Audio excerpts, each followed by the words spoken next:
So I'm a parent of a child who's currently at Homesdale and will be at Priory as of next year. I moved from London specifically to Reigate for the quality of life that Reigate offers and also the excellent schools. We chose the house that we live in specifically because of its distance from Homesdale and also then to Priory, but also as a working parent, its location to the train station, which offered convenience for all three. My question was primarily focused around sustainability and also around electric cars. I'd like to give some background to that. With the relocation to the existing site in Cockshot Hill, as a working parent,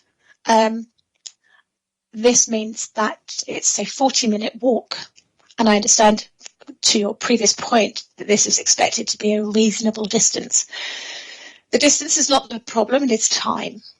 So also for parents like myself who work, I have an hour and a half commute into London.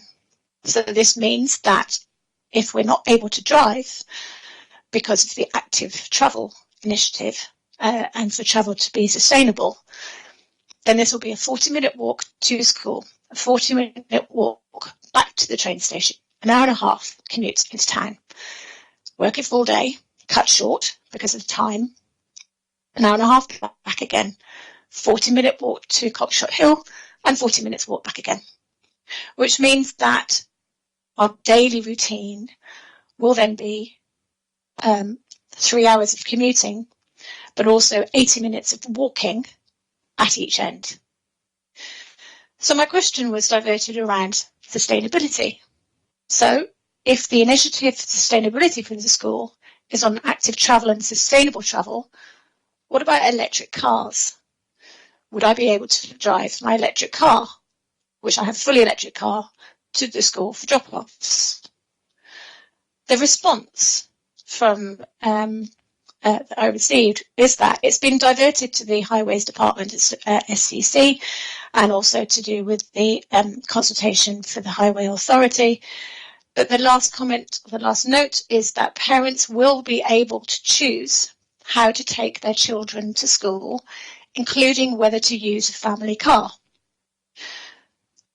On top of that, I'd like to add in that it isn't just around my or our working parents' situations, but also around the key concerns that have been raised previously here. One is time. It may be a reasonable walking distance, but it's not a reasonable amount of time for time poor people, with whether that's a job or whether that is with multiple drop-offs to schools. Safety.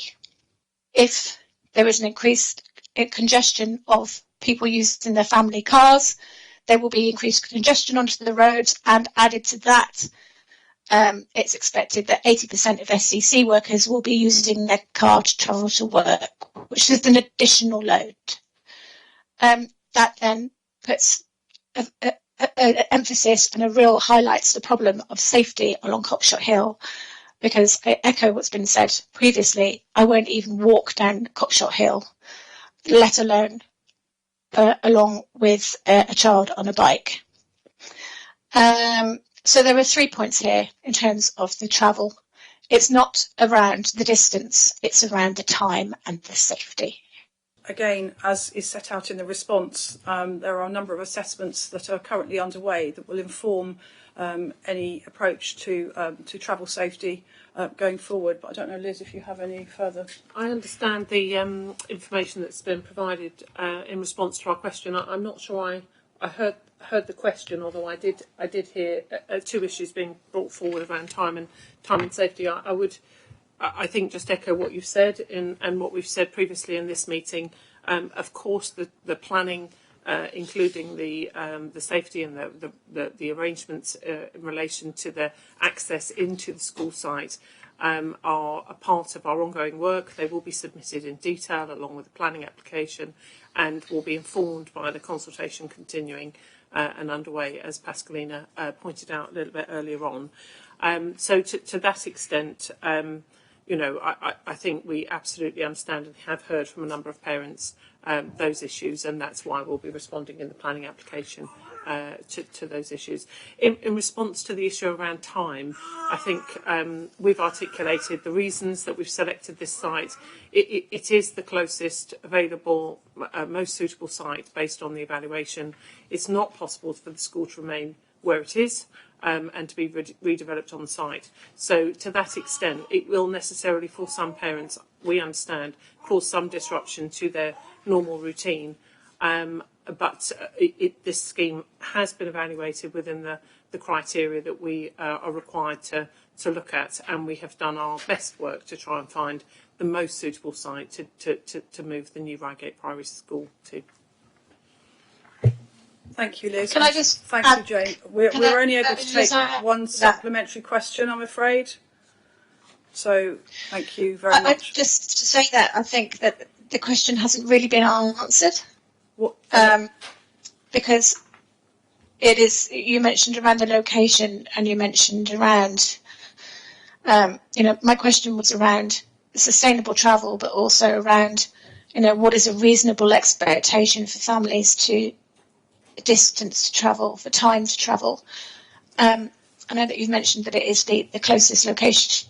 I have to be frank in that I disagree. And I think that is the key point here, is that as parents of an element of disruption you've mentioned, I think that element of disruption is underestimated.